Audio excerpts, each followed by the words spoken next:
Chapter 11. The Truth About Steve. Dinner was nearly over. The turkey had been devoured. Well, except for a tiny corner Steve insists he didn't lick.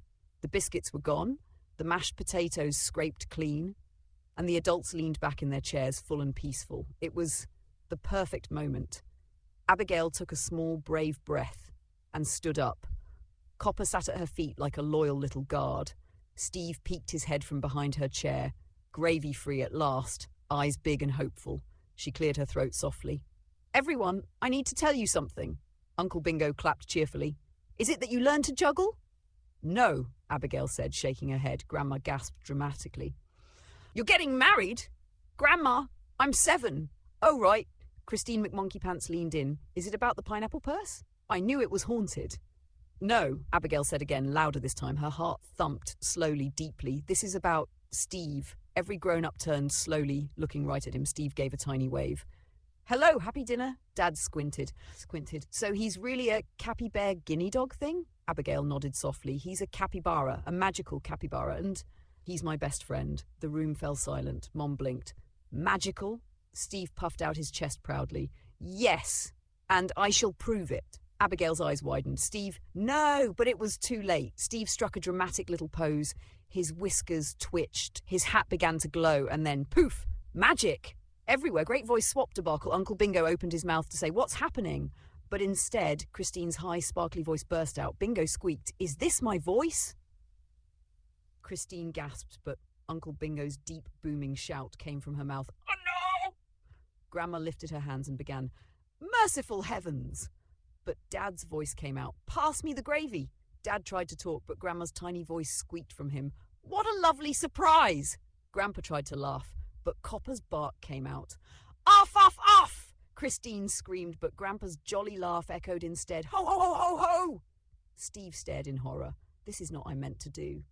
Abigail groaned softly. "Steve, you switched everyone's voices." Copper barked, but Dad's voice came out of him. "Oh dear," Copper said nervously. The shoe hat switcheroo. Before anyone could adjust, Steve twitched again. Poof! Shoes vanished. Hats flew through the air. Scarves slipped off and unwound. Dad blinked slowly. "Why am I wearing Grandma's church hat?" Grandma squawked in Christine's voice. "Why am I wearing Uncle Bingo's sneakers?" Uncle Bingo looked down in confusion. "Why is there a shoe on my head?" Christine stared at her feet. She had 2 oven mitts on them. Auntie Laura was suddenly wearing Copper's dog collar like a necklace, and Grandpa had nothing but a giant napkin on his head. "Stylish," he said proudly in Copper's bark voice. Steve slapped both cheeks. No, this is not the trick I practiced." Abigail held his shoulders gently. "Steve, stop using magic. I can't help it when I'm nervous," he wailed. The whirling whirl of whirliness before Abigail could answer. "Whoosh!" A golden swirl of sparkly magic blasted out of Steve, spinning, shimmering, swirling like a tiny tornado. Everyone floated an inch off their chairs. Napkins wrapped around their faces. Copper spun like a furry top. Uncle Bingo shouted in Christine's voice, "We're flying!" Christine screamed in Bingo's voice, "Save the pineapple purse!" Grandma floated upside down. Dad floated sideways. Grandpa floated diagonally. Mom spun in slow circles like a confused helium balloon, and the turkey drifted dramatically by like it was in a parade. Steve cried, I'm sorry! Abigail shouted, "Steve, fix it now!" "I'm trying," Steve wailed. His whiskers glowed. His hat spun like a little galaxy. Then, hash, the great reset spell. Steve inhaled deeply and shouted his strongest spell. Turkey lurkey, hats and shoes, swap back voices, nothing lose. End the chaos, calm the air, put all people in their chairs. Abigail blinked. "You really improved your rhyming today." Steve gasped. "Really?" "Yes, now do the spell!" Steve stomped one paw. Poof! The magic swirl stopped. Everyone dropped gently back into their chairs. Shoes returned. Hats landed on the right heads.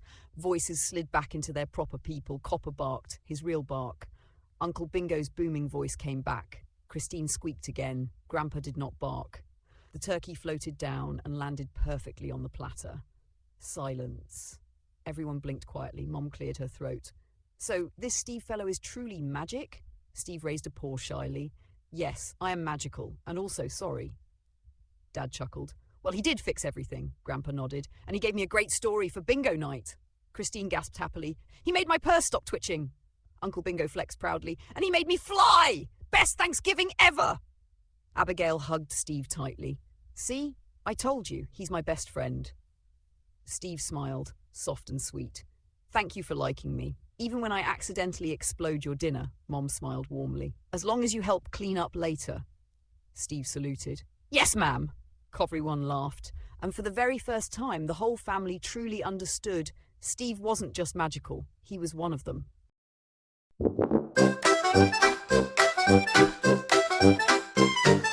Abigail danced in her polka dot boots, Steve by her side with his magic pursuits, a capybara with a sparkle and a twist, casting spells he could never resist. Oh Steve, the magical beast, a capybara wizard at every feast. With a twitch of his whiskers, the world takes a spin. Abigail laughs as the cast begins.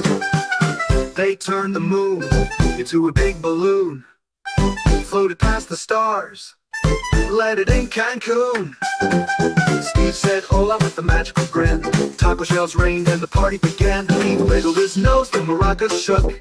Abigail sang from her spellbound book. Oh Steve, the magical beast, a capybara wizard at every feast. With a twitch of his whiskers, the world takes a spin. Abigail laughs as the cast begins. They wiggled his nose, the maracas shook. Abigail sang from her spellbound book. Oh Steve, the magical beast, a capybara wizard at every feast. With a twitch of his whiskers, the world takes a spin. Abigail laughs as the cast begins. He made the rivers dance, the mountains hum, turned a pumpkin into a drum. Abigail said, Steve, you're right, my friend. Let's never let this magic end.